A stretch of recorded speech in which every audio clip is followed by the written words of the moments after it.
Hello, Brad here, just to say we're super proud that the Friday 5pm podcast is sponsored by the Malt Miller, the UK's best home brew store. We use the Malt Miller for all of our homebrew experiments, as well as tapping them up for advice and binging on their awesome YouTube channel all the time. That's why whenever we release a homebrew video, we put a recipe kit live on the Malt Miller, so you can brew with the exact same amazing ingredients that we did. The same ingredients used by pro brewers. So alongside the Malt Miller's nitro-flushed hops, cold-stored yeast and milled-to-order malts, you can pick up recipe kits for our 5 Points Best Bitter, Russian River West Coast IPA, and now the fastest beer in the world, a hazy session IPA that goes from grain to glass in less than 48 hours. Sign up to their newsletter at tinyurl.com/Malt Miller to get 5% off your first order. With the Malt Miller's amazing customer service and Jonny's 48-hour recipe, you could order the ingredients on a Monday and be drinking the beer by the weekend. Speaking of which, it's Friday. It's 5pm. So enjoy this week's Friday 5pm podcast.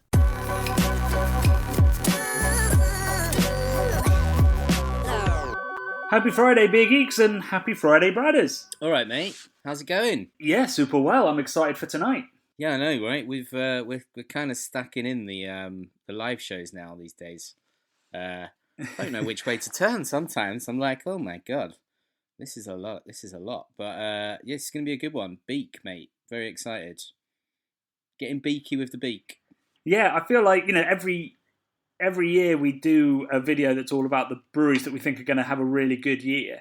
And we tend to not manage to follow them up for whatever reason. Whereas this year, by the middle of February, we'll have done some content with one of our picks in Beak. So that's a step towards professionalism that I didn't expect us to take in this year of all years. I think it's a step towards like an opportunity as well, in that, all of us are kind of struggling to make content or sell shit, whether it be beer or anything else, or, in our day job, whatever we might get up to. So there's almost like a great opportunity here where we can, we've hyped these smaller guys up, and now we can have the opportunity to sort of talk through the beers together and sell a few boxes for them, which is great. Yeah, I mean, that's what I love about these live shows, that we can go to any brewery and make sure that a big web order comes in for them. So we're hoping this year we'll be able to support some smaller breweries and some more niche breweries as well. Like, we've got plans for mixed fermentation nights, maybe some pretty heavy adjunct nights. There could be a lot of fun to be had. But anyway, if you don't know what we're talking about, tonight, if you're listening to this today, that's a strange sentence, is our live show with Beak in collaboration with Cave Direct. And this live show is a little bit different in that rather than just buying beer directly from the brewery, what's been happening is boxes have been sent out to loads of independent craft bottle shops, and people have been buying them from there, ready to watch our live show, both on YouTube and indeed on Instagram as well. On Cave Direct's Instagram, we'll be broadcasting too. So it's a big night. It's a big night, Bradders. I hope you're ready. I hope you have dinner, because sometimes you don't, and the train comes off the rails pretty early. Yeah, I'm gonna have some dinner. I think I've got some frozen cottage pie making materials in the freezer. So I'll be cracking one of those out in a bit. Boom. There you go. Right, well, shall we talk about the final episode in the World Series? We should get to it pretty early, I think, because we've got one hell of a question from our listeners, which I'm very excited to dig into, and I want to spend a good 10 minutes deconstructing that one. What did you think of this week's video? I was amazed by the response it got. Yeah, man. I mean, best core beer in the world. It's, you would think it almost wouldn't get as much fanfare as best beer in the world, but I think there's something, due to the universal nature of a core beer and everyone being able to get a hold of it, which was supported in the comments a lot actually as well. People were saying it was nice that they could actually they tried the beers we were talking about for once. So I think it struck a real chord with people. Yeah, it's a real struggle for us to talk about beers that all of our viewers can get, because we're about 30% America, 30% UK, and 40% rest of the world. And that means there's only a couple of hundred beers that are available in all of those markets. And we didn't, other than maybe Sierra Nevada Pale Ale, we didn't really touch on any that are available in all of them. But it was definitely noticeable how many people were like, "You're talking about beer I've had," which was we were really excited to see. Yeah, man. I'm gonna start up the craft Guinness channel because that's the only beer you can buy absolutely fucking everywhere. I reckon you could probably get that on every continent in the world. Like no joke. Yeah, I know. I'm certain you can. I don't know whether we could call it the Craft Guinness channel. No, we couldn't call it craft. Do you know what I discovered this week? On a Guinness note, is I've got a very good Irish friend called Tommy, who informed me there's an Instagram which is called Shit Pints of Guinness or something along those lines. I can find it and send it to you so we can link to it. But they've got they only started maybe like a year ago or something on Insta, and they've got like a fucking 100,000 followers of people that just post about places in London where they get a terrible pint of Guinness. And then they've started up another Instagram which is called like Great Pints of Guinness or something. And that is all the best pints of Guinness you can get in London. So the photos, is it of like bad pours or is it just Guinness that tastes like shit? Yeah, both I think. What a concept. Yeah, when I looked at it I was a bit drunk, but yeah, I was like, no way. I was like, how have they got that many followers that quick when all the fucking pubs are shut for a start? It made me a little bit sick, Johnny. I was a bit not jealous, but I was like, damn, I wish I'd thought of that. I was, it's because it is. I mean, we always talk about Guinness being the safe pint, but it still can be a lottery, and especially if you really, really love Guinness, which obviously for a lot of Irish people, it's mother's milk kind of stuff. Like, I thought it's quite a good resource, I suppose. It's providing a service to people that really love Guinness. So hey, anyway, I've shouted about Guinness too much now. Let's move on. Well, at least we know that the Craft Guinness channel, craft in inverted commas, will have plenty of content on it. So yeah, this week's video was all about the world's best core beers, the best beers that most people can get hold of almost wherever they are. So we set some rules. We didn't want to say it had to be global because there's so few brands, but it really did, I think, strike a chord. And it was really heartening to see how many people, even though we're always trend chasing, whale hunting, whatever you want to call it, everybody still has a favourite core beer. And yeah, I think with the world's best beer and the world's best brewery videos that we did, it was so subjective. Whereas when it comes to the world's best core beers, there were so many people going, yeah, you're right, it's Duvel, or yeah, you're right, it's Sierra Nevada Pale Ale. Like, there does seem to be like genuine opinion coalescing around these particular beers, which means that asking the question was really hard, but actually, more than the other two, we kind of found an answer, really. Yeah, I think we might have got to the crux of it potentially. Yeah, we whittled it down, certainly. We've whittled it down, and I think different people have put themselves in different camps now, which is cool. Like it's okay to sort of declare your allegiance to a particular core beer. I think that's a good thing to do. And it's heartening to see such long-standing beers being like right at the tippy top. Rather than people saying, although there were quite a lot of people that were saying quite new hypey beers were their favourite core beers, which I was a bit like, I mean, they're more exciting right now, but you haven't had that history with them. There isn't that long sort of standing story and history to these beers. So, and I think people also mistook the idea of something being widely available, like it being available from the web shop is not a widely distributed beer. So while I think that Track Sonoma is an incredible beer, it's not a core beer in the same sense that Sierra Nevada Pale Ale is when it's in almost all the supermarkets around the world, which was what we were trying to get to. And why we mentioned Steady Rolling Man as a potential future. We're always looking out for the UK's Sierra Nevada Pale Ale, the beer that doesn't sell out but still becomes huge. And while you could argue that Brewdog haven't sold out entirely, they're still 24% owned by an investment company that also owns Pop Chips and Vitamin Water, which is a good portfolio. It gets you drunk and then it sorts out your hangover. But yeah, we didn't consider that really an independent beer, so we're still looking for that classic American pale to take over. I mean, I gave them a lot of love. Looking back on it, I watched it again and I was like, oh, I'm gonna get some troll action for this. But I don't know why, I guess I glossed over it because it's more of a newer beer. But for me, like we was talking about Steady Rolling Man, I do think Faith, Northern Monk Faith, is just a real consistent fridge filler that I love crushing them. Yeah, I think that was a bit of a mission by us. Yeah. Yeah. So I don't. Did we talk about them much? I'm not sure we did, but We didn't mention really them. appreciate her. No, I really appreciate her, Faith, and like for me, I could see that beer getting real big. Obviously, already it's in a lot of supermarkets, but I think it's got some chops to it that could take it into the next echelon. Yes. Should we get some comments? Great. Yes, yeah. Tell me what your comments are. Your comment of the week. Well, I've got the ever entertaining OscarBot 9000, who we've read out many a time, and his comment was best street drinking. Sorry, this is in inverted commas. Best street drinking beers in the world next week. So he's sort of saying, we've done best this, we've done best that. Now it's best street drinking beers. I don't know why I felt the need to explain that, Johnny. But, it was pretty self-evident, but maybe you've had a couple of street drinks already today, Bradley. Oh, who can say? Who can say? So you'd be picking Augustina Helles for that? Yeah, well, we've established I've been drinking a Laura Augustina Helles. Yeah, I probably would be picking that, to be honest.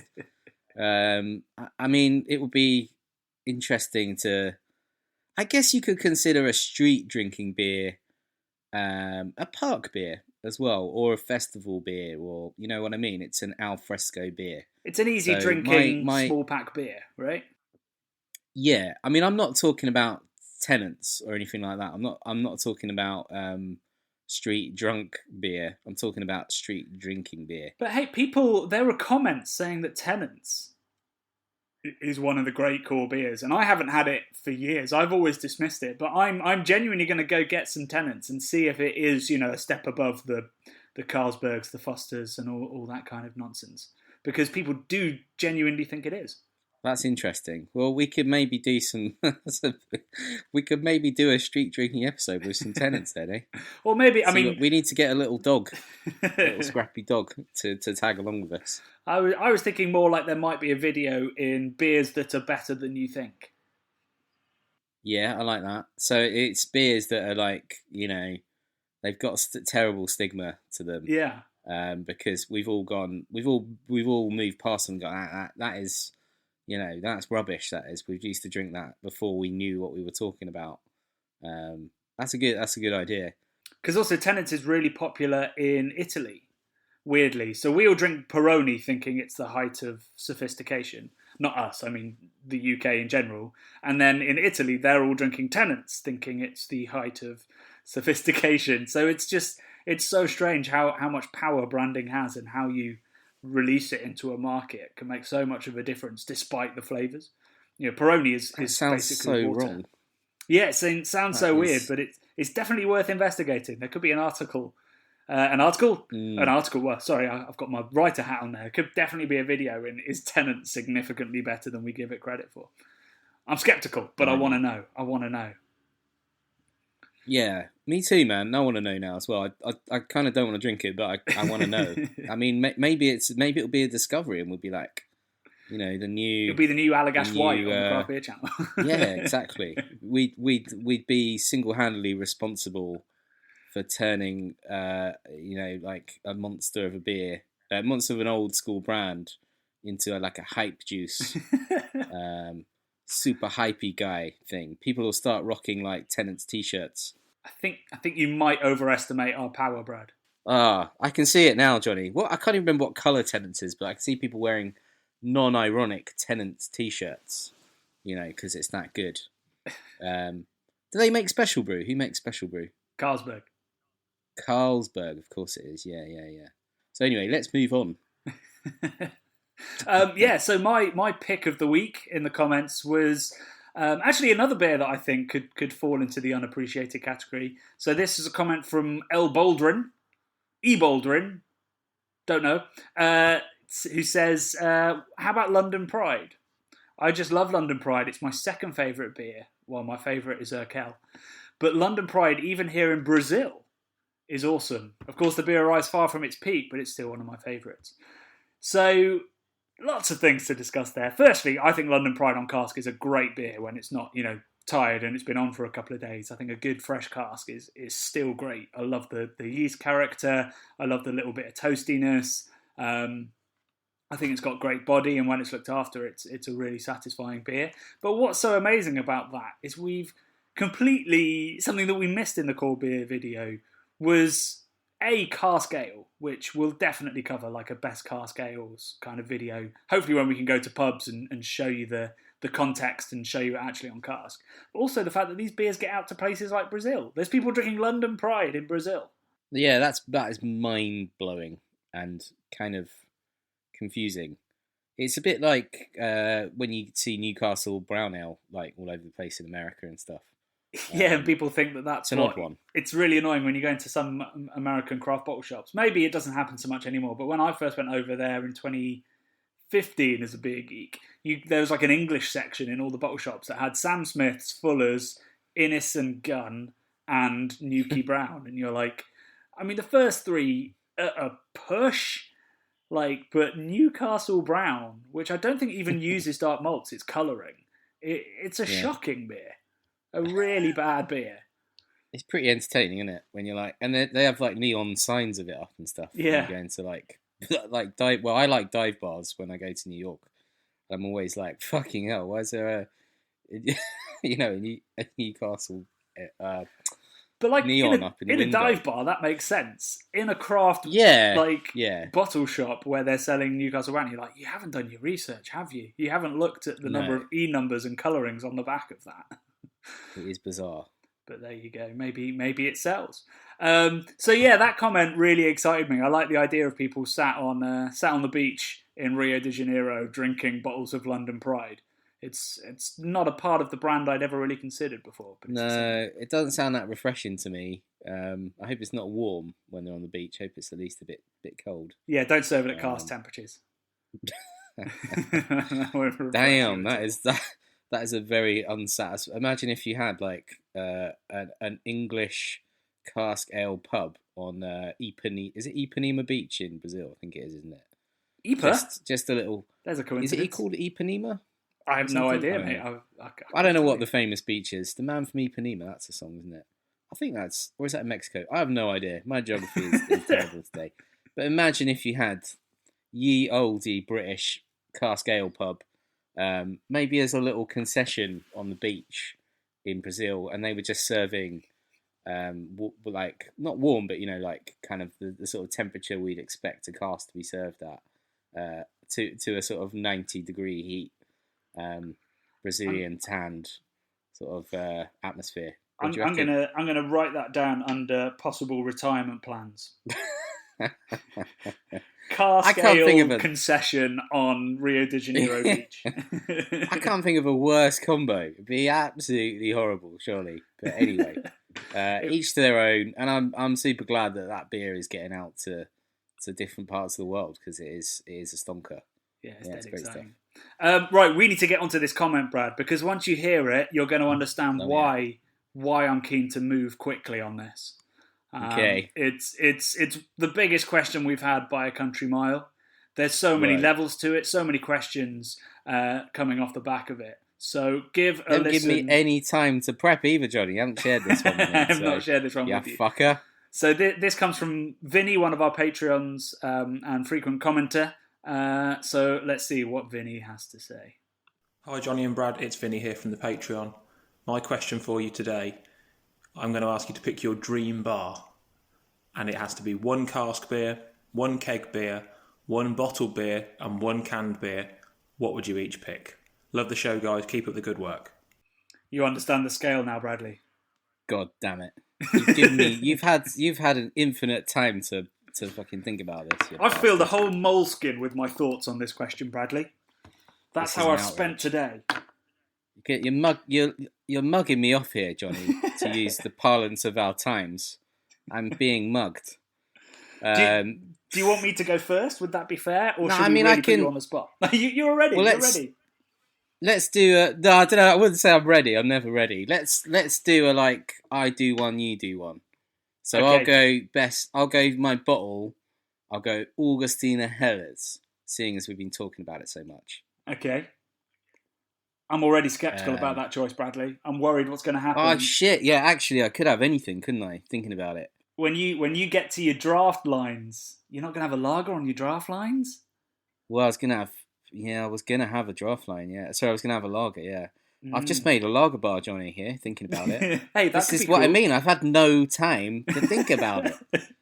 Well, I don't know. Let's do you first, Johnny.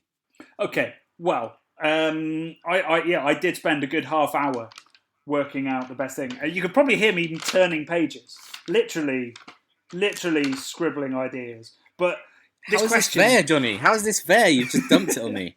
This question's come at a great time because we've been talking so much about the best breweries in the world, the best beers in the world, the best core beers in the world, and on this podcast we've been talking a lot about session beers and dreams. We even talked about the idea of like getting a bar with Focal Banger and Pilsner Urquell in somewhere in the Azores or on a aircraft carrier, I think it was, in the Atlantic. Aircraft hangar. Yeah. Well, not a hangar. They don't float, Bradley. An aircraft carrier, I meant, yeah. So I'm just phased now, Johnny, you bastard. Yeah, I thought you'd be taking my waffle as time to really nail this down, to work I'm out what your listening to your bar's going waffle. to be. Get some ideas. So, my keg line is Pilsner Urquell, tank fresh. Yeah. My cask line is 5 Points Best Bitter. I'd like to think that around the wet hop season, when the hops haven't been processed, you can get them green from the fields. I might be allowed to mix that up a little bit with some green hopped versions of the best. Then in can, I'm going Focal Banger, which for me, I think it might be my favourite beer in the world. And then in bottle, I'm getting me some Boone Black Label, 750s of my favourite gears. Blimey. It sounds like a great bar, Johnny. I it would be amazing. I wouldn't leave that bar. I'd make it like an old school pub, like the Black Bull up in Coniston or like Southampton Arms. I'd have a piano in the corner where people could come and play. I would have a TV screen for sports events, but it would only be for good sports events. And I'd have headphones for sound, so that if you don't want to listen to it, you don't have to.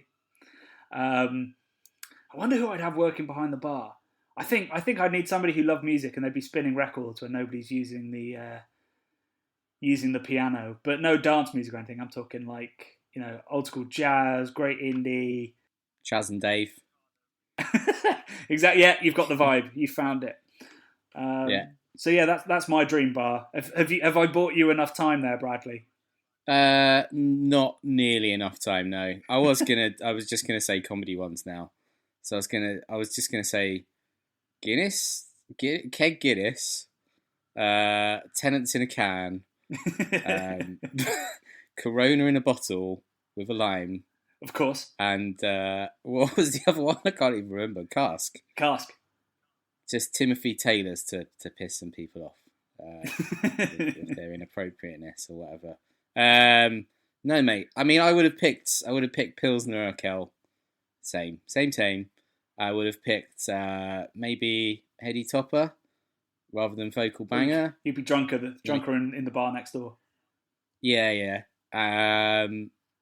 Cask. I think you've done a real good choice there with Best. I would add that I'd also have the pizzas that you can get at the Pembury Tavern as well. Oh yeah, I didn't even think about food. Alongside that. So my sort of I think as we are a partnership, Johnny, it's fair enough to me to without any preparation here to bolt on to your bar and just add a few sort of extra things. So I'd have the amazing pizza from Pembury Tavern.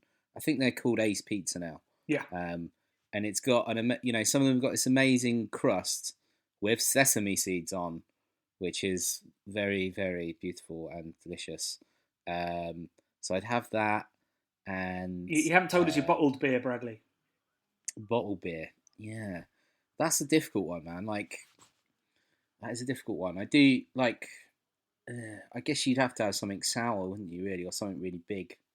Well, I think something sour or big would make the most of the format. But hey, if your top 4 beers still beautiful in bottle, I mean, Allagash White, that comes in bottle. Yeah. I mean, I guess you could sort of, if you were able to get it over. I'm presuming that we are in the UK with this bar, so yeah, if you were able to get it here, we can get whatever distribution we want. I reckon for this. Yeah, that'd be pretty ace, wouldn't it? It's such a good question, Jonny, and it really needs some proper thoughts. I'm glad you didn't allow me to have any of that. Yeah, good stuff, Vinny. You trumped me there. That was a shock and awe fucking question if I've ever heard one. Well, maybe, so we've got some big plans for the Craft Beer channel and potentially getting a site, a studio where we might be doing some stuff. And if that does all come off, maybe we can do a video on what we'd want to serve in our studio bar brewery thing. Yes. And even collect those beers together. And we'll give Brad a bit more warning. Yes, next time. So he doesn't say Tennants. Tennants, Guinness, Corona, and maybe... No, Timothy Taylor's is good though, isn't it? I just said it because it's sort of naughty. Well, yeah, they've caused some controversy of late. Yeah. That's my only reason for choosing it. It's a great beer, obviously. Just call it the Troll Bar. What? Yeah, it could be the Troll Bar. Yeah, it's where all the trolls hang out at. I used to go to a pub down in South London where they had those trolls, those tiny troll toys, just stuck to the ceiling, all over the ceiling. What pub? Where's that? It was. Oh my god, what was it called? My brain's gone now. It was in Southwark. It's where we used to go after work back when I was working in publishing. Oh, okay. Wow. And they had Holston Pills for £2 a pint. Why? I was a different guy back then, Bradley, I tell you. Blimey. And on that bombshell... Yeah, I mean, this has been a podcast where we've talked mostly about shit beer, but at least we've talked about beer, which is a step up from the usual for Friday 5pm. So yeah, guys, we've run out of time. We've got to go prepare for this evening's revelries with Beak, so we've got lots to do, and hopefully we'll see you there in a couple of hours. But if you're listening to this too late, that show will also be on our YouTube channel forever as well, so do join in if you can get hold of some delicious Beak beers. Until then, we've got our 100,000 subscriber celebration on Wednesday coming. Nice. So make sure you check out that on Wednesday. You probably already know that it's a homebrew episode, but I won't give any more spoilers because it's a really exciting one. So yeah, we'll catch you then. And of course, next Friday again for another bit of terribly unedited nonsense.